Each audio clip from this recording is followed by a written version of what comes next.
Hi, guys. Welcome to the Lean to the Left podcast, where we explore important social issues of our time with just a little lean to the left. Today, we address the divisiveness that's beset our country, pitting neighbors against neighbors, parents against teachers, Republicans against Democrats, even family members squaring off against each other, mostly because of politics and whether or not we support Donald Trump. Our guest today is Dick Batchelor, a former member of the Florida House of Representatives and president of one of the most respected and influential business development consulting firms in Florida. Dick, who has consistently been recognized as one of the most powerful people in Orlando, brings 50 years of public service to the table, including 2 presidential appointments to high-level delegations. His intimate knowledge of the political landscape and commitment to his community make him a sought-after strategist, and we're delighted to have him with us today. But first, I want to invite you guys to visit our podcast.leantotheleft.net website, where you'll find thumbnails and links to all of our episodes. You can subscribe there too for free. And don't forget to give us a rating. 5 stars would be super cool. Now, stay with us.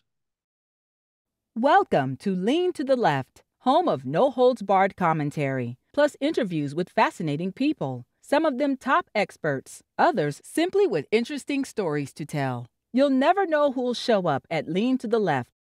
Now here's your host, Bob Gatty.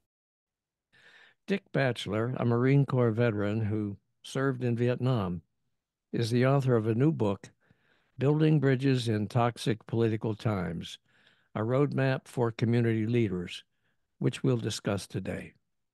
Dick, welcome to the Lean to the Left podcast. Thank you very much. And even though I just got introduced to this opportunity, I give you 5 stars right off the top. Thank you very much. I appreciate that. Now, you've worked in politics and public service for some 50 years. Hard to believe, but I guess that's true. Have you ever seen the kind of rancor and hostility that we're dealing with today? No, we haven't. It's unprecedented. Now, after the Vietnam War, when I came back from Vietnam, I changed my mind about supporting the war, having been there and lost a number of friends. So I became an anti-war activist, worked to register 18-year-olds to vote. So back in those times and leading up to the Chicago Convention, there was a lot of animosity. And frankly, I would expect to see that on display at the upcoming convention, particularly dealing with the Israeli-Gaza issue, the Palestinian issue. We haven't seen it, and I don't think since 1968 at the Democratic Convention and then the Republican Convention. But today it's very tough. And let me just make one point. Okay. I know my lane. I'm in the left lane. I am a liberal Democrat. Mm-hmm. So when I talk about the context of bringing people together, there's some people who will never come together on any issue, and I accept that, but we work around that. So my lane's well known. I understand that, and that's my lane too, Dick. And speaking of the Democratic Convention in Chicago, I was with United Press International during those days and was able to cover part of that convention for UPI. And it was one of the highlights of my professional career. Mm-hmm. It was just an incredible experience. And certainly there was the divisions and I guess you could say rancor that cropped up then as a result of the war in Vietnam. But today it's different. Today we're not fighting over whether we should be in some war somewhere. We're fighting over, I'm not quite sure what the hell we're fighting over. But, but I just know that in my own family, my brother doesn't talk to me because of my position on political issues. And it's just an incredible thing. It is, and I've got that going on with my family, so I can relate directly. Yeah. How do you think we can find some middle ground and maybe hit that sweet spot where we listen instead of shout? Again, you have to go ahead, and I think to be very candid, you've got the people at the far left shouting beyond the people on the right. You've got the people on the far right shouting beyond the people, and the people in the middle are kind of see these volleys going back and forth over them, and they're trying to moderate some of these issues. Now, let me point out again that I'm not naive. The fact is there's some issues we will not agree on. My brother and I will not agree on my animosity, if I might use that word, towards Donald Trump, and he will not support me in my support of Joe Biden. But there are some issues. So what I try to do is basically say, look, set aside some of those issues on which there is no agreement at all. But can you find some issues on which you can agree? Let me use it at a community level to begin with before we go to maybe state and national level. In your community, and in my community specifically, we have a fentanyl crisis, a lot of overdoses, a lot of deaths from fentanyl. Well, fentanyl does not discriminate against who it kills. Republican, independents, NPAs, Democrat, it does not discriminate. So there's an issue that, look, can we get together? I co-chair that effort in Orlando, and the other co-chair is the CEO of Red Lobster. Obviously, he's in a different political lane than I am, generally speaking, but we can put aside those issues, don't even discuss those issues, and come to the table. And let me be also candid. There's some people you don't invite to the table. There's some of these issues we'll never resolve, we'll never reach agreement on, and can't. But you had the capacity to basically set aside those issues, come together into community leaders, faith leaders, not-for-profit leaders, and focus on issues, no matter how controversial they might be. But there are apolitical issues: human trafficking, domestic violence, child abuse, fentanyl overdoses. So there are issues like that where I think you can set aside your very strident political differences, left and right, and come together in the middle on some issues. Well, that would certainly be nice if that could happen. You've done a lot of work serving on the UN's Human Rights Commission, the National Advisory Board for Human Rights First, and the U.S. Global Leadership Coalition Florida Advisory Board, and probably who knows what else you've done in that long, illustrious career of yours. And I'm sure that during this period, during that work, you've helped others work through controversy and disagreements to find consensus. Do you feel like that's possible today? I think it's possible, but difficult. Again, I don't want to sound naive at all. I want to go back to the UN Human Rights Commission in Geneva.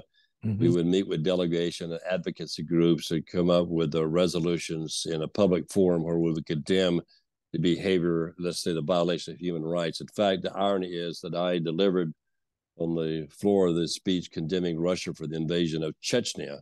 And here we are all these years later looking at Ukraine. Right. So those are issues now that if we had support for that, the only problem is China, and back at the time, Russia had veto as they do in the United Nations. So we got there, but it was very difficult to get there. That's an issue that was very divisive, obviously. But can we get there today? Again, if we look at the national level, it begs the question, can we get there today, even within the Republican Party? The Speaker of the House, his survivability is at risk, where you can't get even the Republicans to come together on something like the funding of Israel, relief in Gaza, funding for Ukraine and Taiwan. So even within the Republican Party, you've got this divisive. You've got the Freedom Caucus, the extreme right wing, dictating to the more moderate caucus, if there's such a thing in the Republican Party, but also, so you have divisiveness even within the Republican Party as you do in the Democratic Party. So it's difficult, but you have to make every effort. I think, I like what Winston Churchill said in one of the probably the most brief speech he made, and you just never give up. Never give up. So you're either in the arena, in the fight, or you're outside the arena and your vote doesn't count. It's that candid. Yeah. You're right that your book is about bringing people together and getting things done. And that's what we're talking about here. You offer 10 strategies to achieve that end. And I'd like to go through those 10 strategies, if you don't mind, Dick. The first one is figure out what you are. What are you talking about? When I grew up, my parents were tobacco farmers, sharecroppers in North Carolina. The only blacks that I was introduced to were black field hands. There was talk about Klan activity. My relatives even talk about proudly being members of the Klan. I grew up and then I joined the Marine Corps and met the first black, James Johnson, who I ever met and befriended, and we stayed friends until his recent death.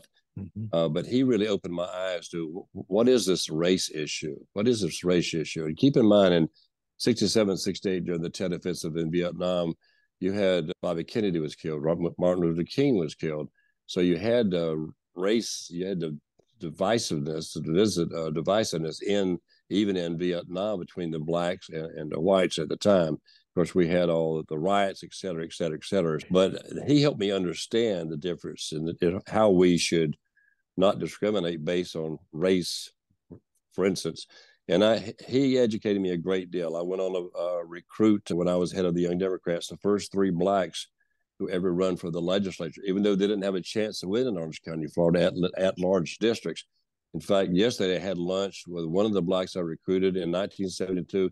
Had not seen him until yesterday, since 1972, and we were recounting those efforts. I went on to become not only recruiting blacks to run for office, working to get voter registration out in the community, and also I ended up being the chairman for 2 years of the Urban League, the local chapter of the second oldest African-American organization in the country. So you don't have to be what people think you're going to be because of your environmental influences. So you can get beyond that, open your mind, talk to people, learn, grow in capacity and learning. Okay. Now, strategy number 2 is titled Assess the Issue. You talk about the impact of the news media and the drive-by media outlets and their role in shaping public opinion, the drive to get clicks and views and whatnot. Can you please elaborate about that? Did I say Fox?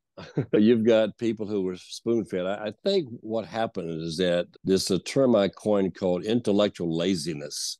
That is, if I turn on Fox every morning and listen to them, regurgitate what I hear, not invite, in fact, fend off any input that might be to the contrary politically, then I'm intellectually lazy. Just you tell me what you want me to regurgitate. Propaganda, I will regurgitate.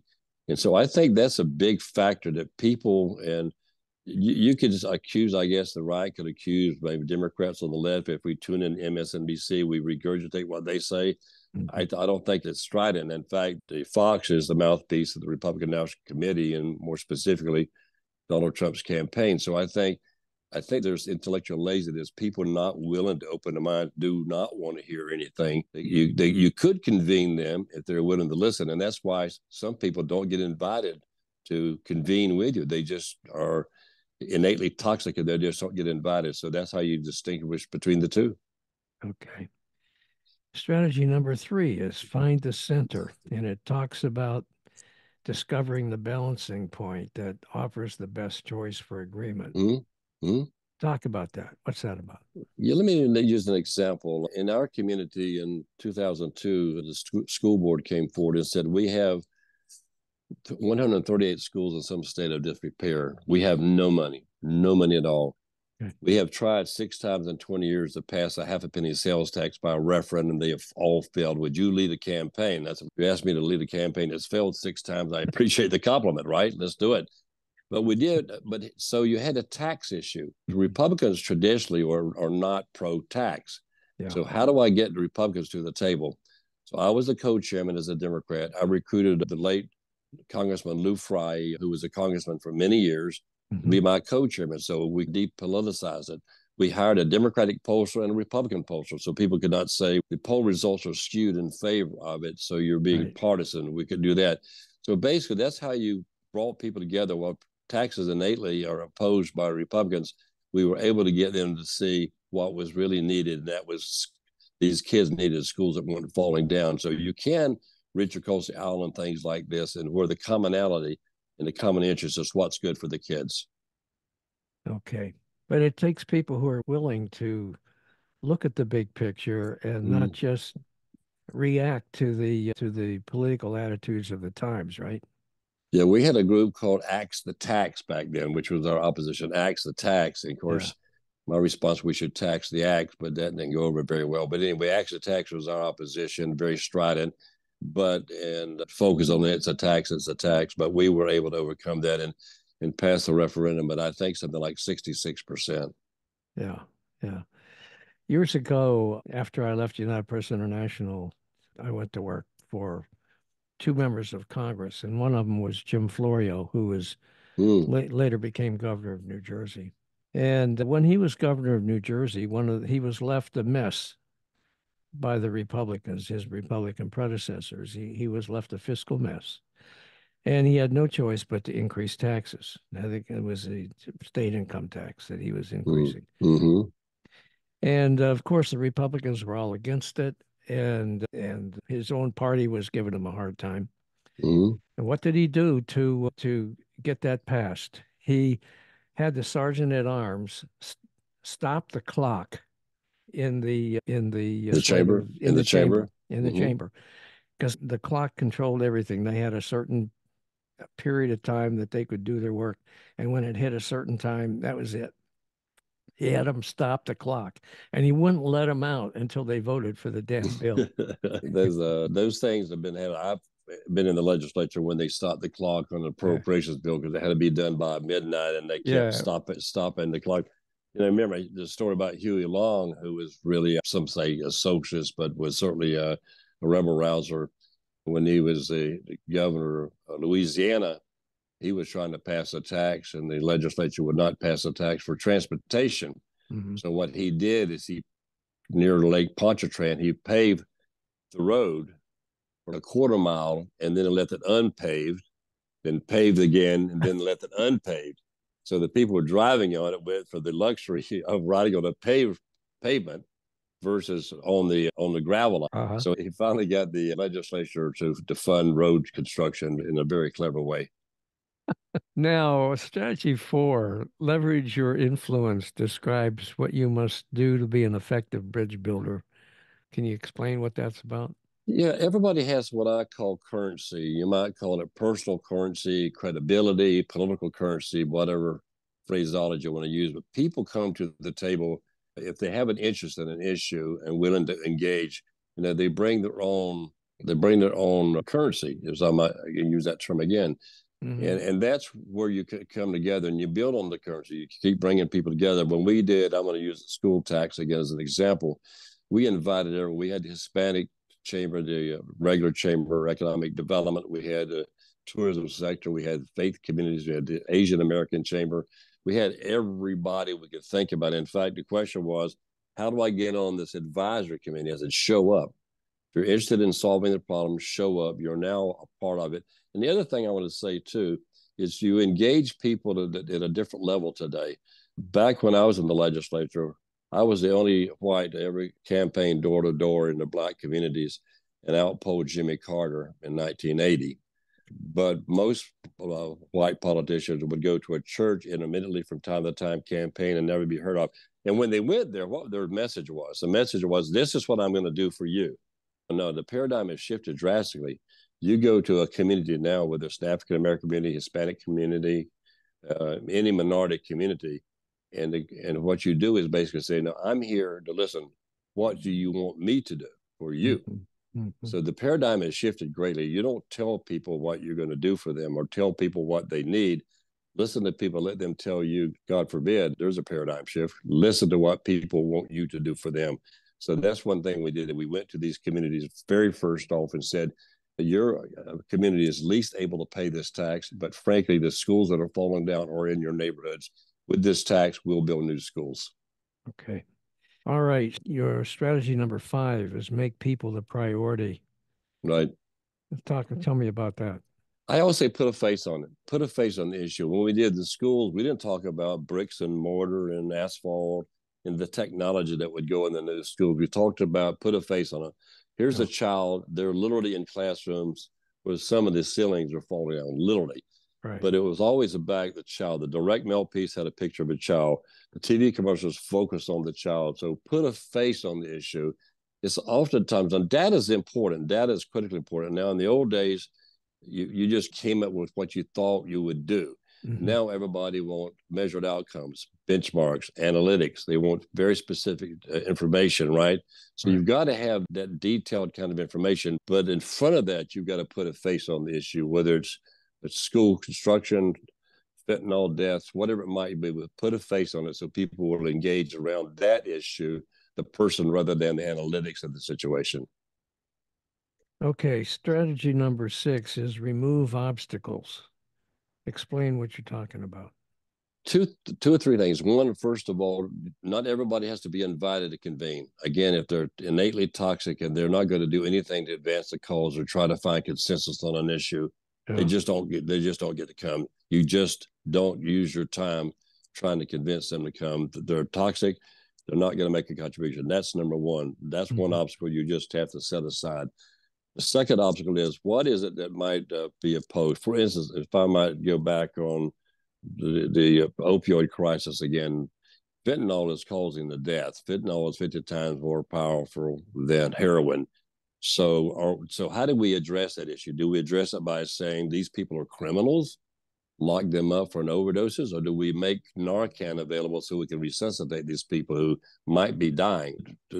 Now than it would have been many years ago, we offered the Narcan. Back in 1974, as a 26-year-old freshman legislator, I filed a bill in 1974 to increase the amount of marijuana you could possess and decrease the penalty. It was not legalization, but it was increase the amount you could possess. The reason was under the old law, with the certain amount you possess, a presumption that you were trafficking. So we were putting 18-year-old kids in prison, Mhm. which is obviously wrong. So I filed the bill. Now, you would think that I wrote a hand grenade in the rotunda between the House and the Senate. They thought I was completely insane. Of course, the bill never passed. Right. And of course, this year in Florida, on the constitutional amendment process, on the ballot, we have the legalization of recreational marijuana. This is 2024. My bill was in 1974. So it's interesting. You have to get people to focus on what the solution is to the problem, and it's not usually a radical solution to the problem, but you got to get them to focus on that individual that's being either well served or not being served at all. Okay. Now, strategy number 7 focuses on the importance of communication. And in the opening paragraph of your book, you point out that the world has been shaped by words. Now, indeed, words are at the heart of the dissension that occurs today, and they are the remedy as well, don't you think? They are, and there's so much influence now, not on just the media, but look at the advent of social media and how unregulated it can be and how destructive it could be. Mm. We're in the talk about the coming wave, artificial intelligence. Now we're seeing where not only local actors but also foreign actors are using artificial intelligence to influence outcome of elections. Yeah. It's more and more difficult because I think it miniaturizes the role an individual can play in the process, and I think it also has the person think that they've got a weakened capacity to influence politics, and to a degree they do. But the only option you have is to convene with people and try to get things done, stay focused. You Mhm. don't have a choice not to be involved in it. But notwithstanding, but words are obviously important. But the problem is now they've become so hijacked with different media that it's very hard to stay focused. Yeah. Yeah, that's for sure. All you have to do is look at Twitter and you'll Well, see that, absolutely, you know. absolutely. Yeah. Okay, so strategy number 8 is keep your cool. Now, my question is this: in the face of Mm-hmm. all of the lies and all Mm-hmm. of the distortions that we have to deal with today, how in the hell is it possible to keep your cool? It's very difficult on when you're on, particularly on the national level. There's Yeah. so many issues. What's going on in Congress now, the presidential bid. It's very hard to keep your cool. And again, I'm not naive because those people who are, let's say, on the right from where I am, Yeah. and we have these degrees. I write columns all the time selling the behavior of Governor DeSantis in the state of Florida.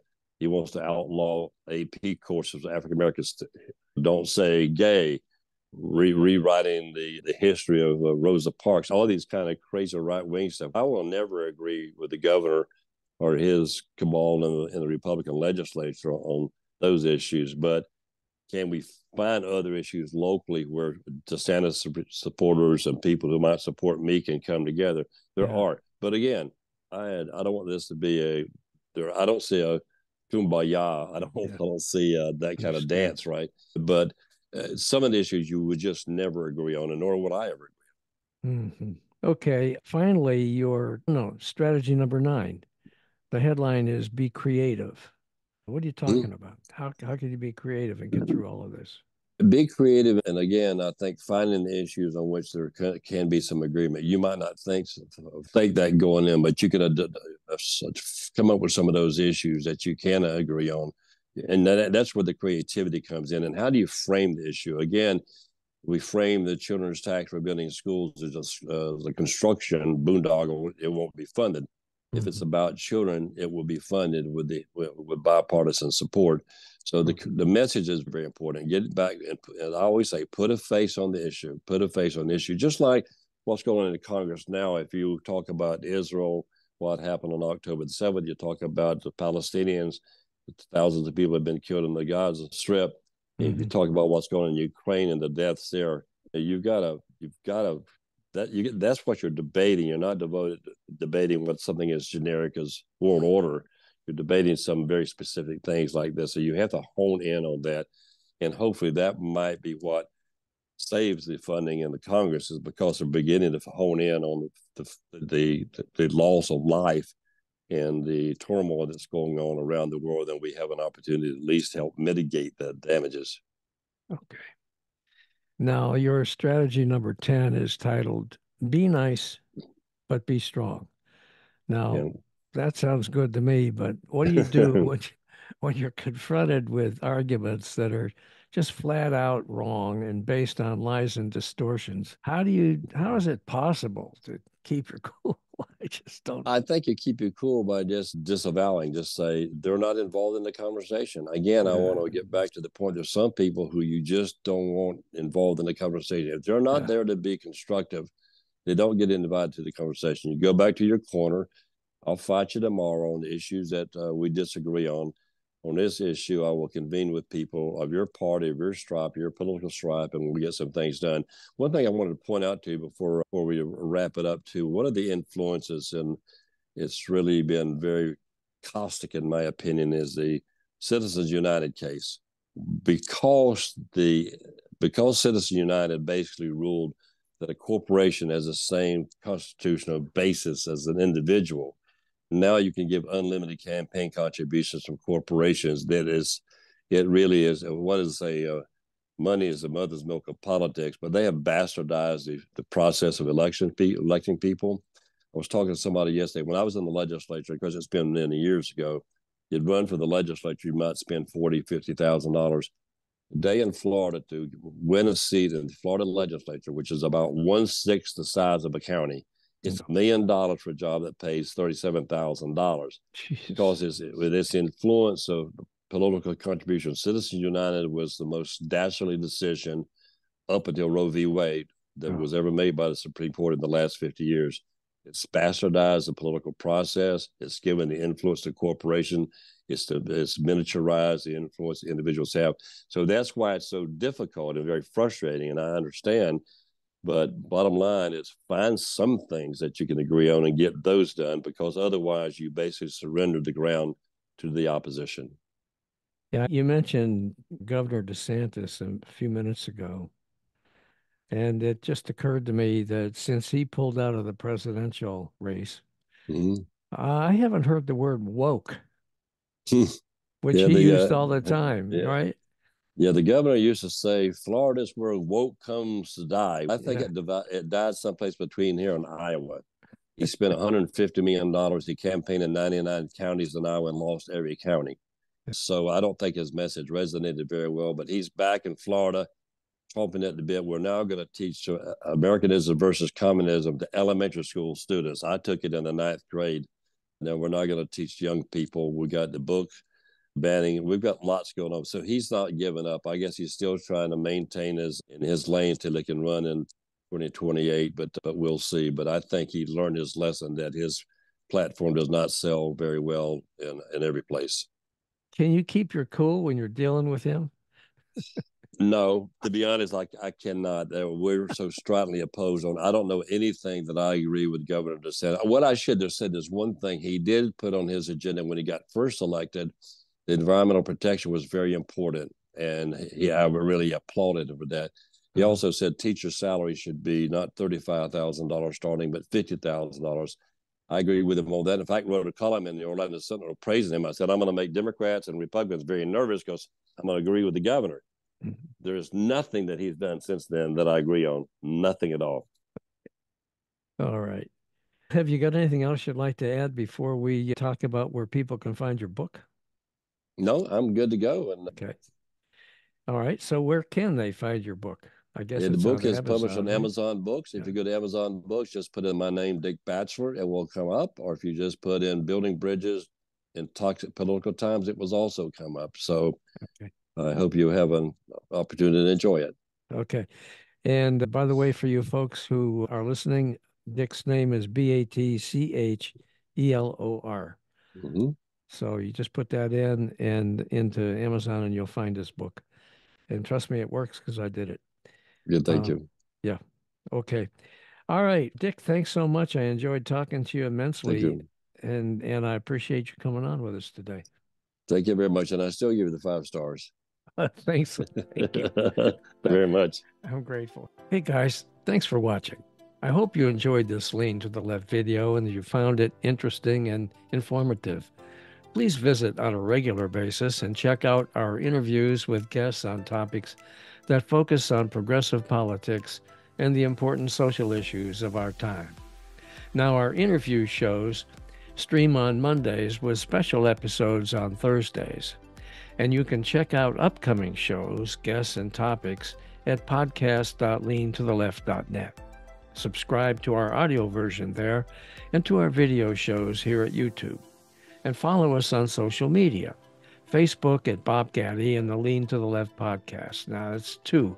Bob Gatty is one Facebook page, and the Lean to the Left podcast is a second Facebook page. Twitter at Lean to the Left 1. Instagram at Lean to the Left 1, TikTok at Lean to the Left, LinkedIn at Bob Gatty, and YouTube at Lean to the Left. Now, I hope you'll support Lean to the Left as well so we can keep things going.